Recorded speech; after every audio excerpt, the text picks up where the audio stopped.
ओम नमो भगवते वासुदेवाय नमः। स्वागत है आप सभी का मेरे यूट्यूब चैनल पर। मैं हरिओम शर्मा पौष मास के 16वें अध्याय की कथा सुना रहा हूँ। इस कथा के माध्यम से सदाचार, शौचाचार, स्नान, भस्म धारण, संध्या वंदन, गायत्री जप, दान, धनोपार्जन तथा अग्निहोत्र आदि की विधि एवं महिमा का वर्णन है। ऋषियों ने कहा कि सूत जी, अब आप शीघ्र ही हमें यह बताइए, सदाचार सुनाइए, जिससे विद्वान पुरुष पुण्य लोकों पर विजय प्राप्त करता है। स्वर्ग प्रदान करने वाले धर्म में आचार तथा नरक का कष्ट देने वाले अधर्म में आचारों का क्या वर्णन है। सूत जी बोले, हे ऋषिवरों, सदाचार का पालन करने वाला विद्वान ब्राह्मण ही वास्तव में ब्राह्मण नाम धारण करने का अधिकारी होता है। जो केवल वेदोक्त आचरण का पालन करने वाला एवं वेद का अभ्यासी है, उस ब्राह्मण की विप्र संज्ञा होती है।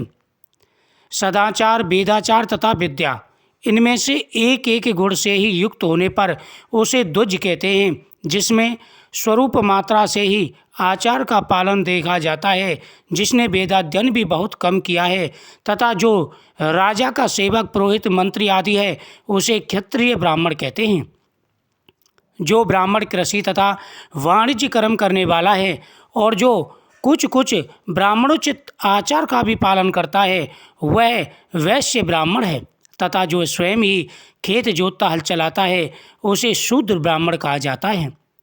जो दूसरों को दोष देने वाला और परद्रोही, उसे चांडाल द्विज कहते हैं, जिसमें स्वरूप मात्र में ही आचार का पालन देखा जाता है। इसी तरह क्षत्रियों में भी जो पृथ्वी का पालन करता है, वह राजा है। दूसरे लोग राजत्वहीन क्षत्रिय माने जा गए हैं। वैश्यों में भी जो धान्य आदि वस्तुओं का क्रय विक्रय करता है, वह वैश्य कहलाता है। दूसरे को बड़ित कहते हैं। जो ब्राह्मणों, क्षत्रियों तथा वैश्यों की सेवा में लगा रहता है, वही वास्तव में शूद्र कहलाता है। जो शुद्ध हल जोतने का काम करता है, उसे रसल समझना चाहिए। सेवा, शिल्प और अर्कषण से भिन्न वृत्ति का आश्रय लेने वाले शूद्र दासु कहलाते हैं। इस सभी वर्णों के मनुष्यों को चाहिए कि वे ब्रह्म मुहूर्त में उठकर पूर्व विमुख हो। सबसे पहले देवताओं का, फिर धर्म का, अर्थ का, उसकी प्राप्ति के लिए उठाए जाने वाले क्लेशों का तथा आय और व्यय का भी चिंतन करें। रात के पिछले पैर को उष्णकाल जानना चाहिए।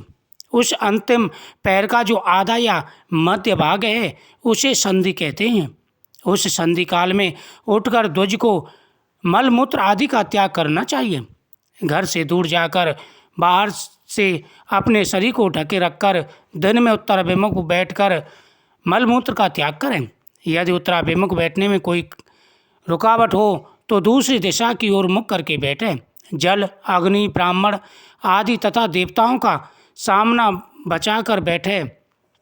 तदंतर जलाशय से बाहर निकलते हुए जल से ही शुद्धि करें तथा देवताओं, पितरों तथा ऋषियों के तीर्थों में उतरे बिना ही प्राप्त हुए जल से शुद्धि करनी चाहिए।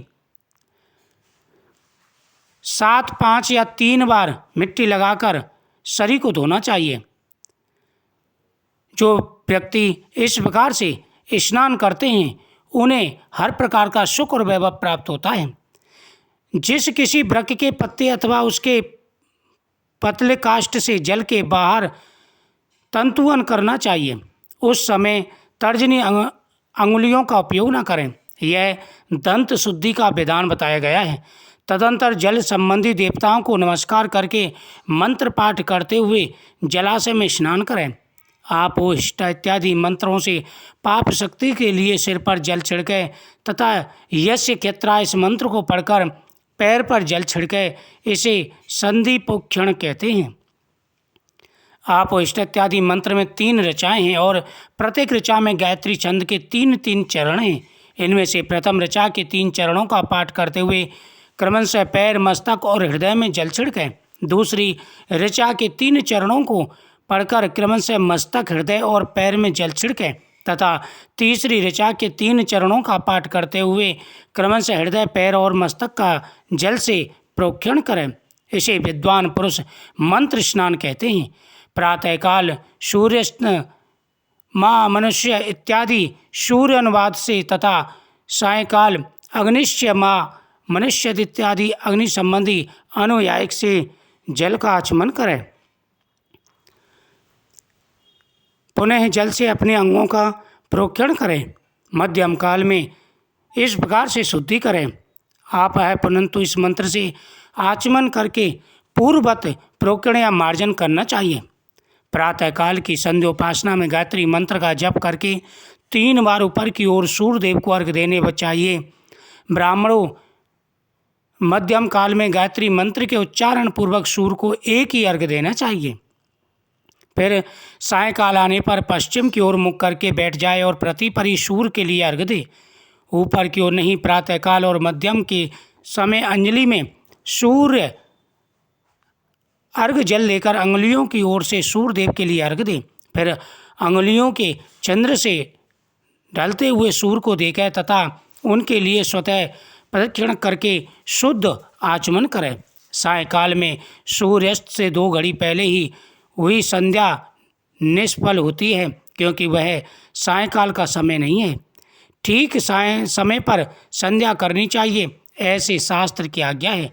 यदि संध्यापासना किए बिना दिन बीत जाए, प्रत्येक समय के लिए क्रमशः प्रायश्चित करना चाहिए। यदि एक दिन बीते तो प्रत्येक बीते हुए संध्याकाल के लिए नित्य नियम के अतिरिक्त 100 गायत्री मंत्र का अधिक जाप करें। यदि नित्य कर्म के लुप्त हुए 10 दिन से अधिक बीत जाए तो उसके प्रायश्चित में के रूप में 1 लाख गायत्री मंत्र का जाप करना चाहिए। यदि 1 मास तक नित्य कर्म छूट जाए तो पुनः अपना उपनयन संस्कार कराएं। अर्थ सिद्धि के लिए ईश, गौरी, कार्तिकेय, विष्णु, ब्रह्मा, चंद्रमा और यम का तथा ऐसे ही अन्य देवताओं का भी शुद्ध जल से स्नान करें। फिर तर्पण कर्म को ब्रह्मपर्ण करके शुद्ध आचमन करें। तीर्थ और दक्षिण प्रशस्त मठ में, मंत्रालय में, देवालय में, घर में अथवा अन्य किसी नियत स्थान में आसन पर स्थिरता पूर्वक बैठकर विद्वान पुरुष अपनी बुद्धि को स्थिर करे और संपूर्ण देवताओं को नमस्कार करके पहले प्रणव का जप करने के पश्चात गायत्री मंत्र की आवृत्ति करें। जप काल में यह भावना रखनी चाहिए कि हम तीनों लोकों की सृष्टि करने वाले ब्रह्मा, पालन करने वाले विष्णु तथा संहार करने वाले रुद्र की, जो स्वयं प्रकाश चिन्मय हैं, उपासना करते हैं। यह ब्रह्म स्वरूप ओंकार हमारी कर्मेंद्रियों और ज्ञानेंद्रियों की वृत्तियों को, मन की वृत्तियों को तथा बुद्धि वृत्तियों को सदा भोग और मोक्ष प्रदान करने वाले धर्म एवं ज्ञान की ओर प्रेरित करें। प्रवण के इस अर्थ का बुद्धि के द्वारा चिंतन करता हुआ जो एक जप करता है वह निश्चित ही ब्रह्म को प्राप्त कर लेता है। अर्थात उन साधन के बिना भी प्रवण का नित्य जप करने चाहिए। इससे ब्राह्मण तत्व की पूर्ति होती है। ब्राह्मण तत्व की पूर्ति के लिए श्रेष्ठ ब्राह्मण को प्रतिदिन प्रातःकाल 1 सहस्त्र गायत्री मंत्र का जाप करना चाहिए। मध्यम काल में 100 बार और संध्या काल में 28 बार जप की विधि है। अन्य वर्ण के लोगों को अर्थात क्षत्रिय और वैश्यों को तीनों संध्याओं के समय यथा साध्य गायत्री मंत्र जप करना चाहिए। जो व्यक्ति नियमित पूर्वक इस प्रकार से भगवान का पूजन करते हैं उनके सभी मनोरथ पूरे हो जाते हैं। पौष मास के 16वें अध्याय की कथा संपूर्ण हुई। इस प्रकार से बताए हुए नियम के अनुसार जो व्यक्ति संध्यापासना करते हैं उनके सभी मनोरथ पूरे हो जाते हैं।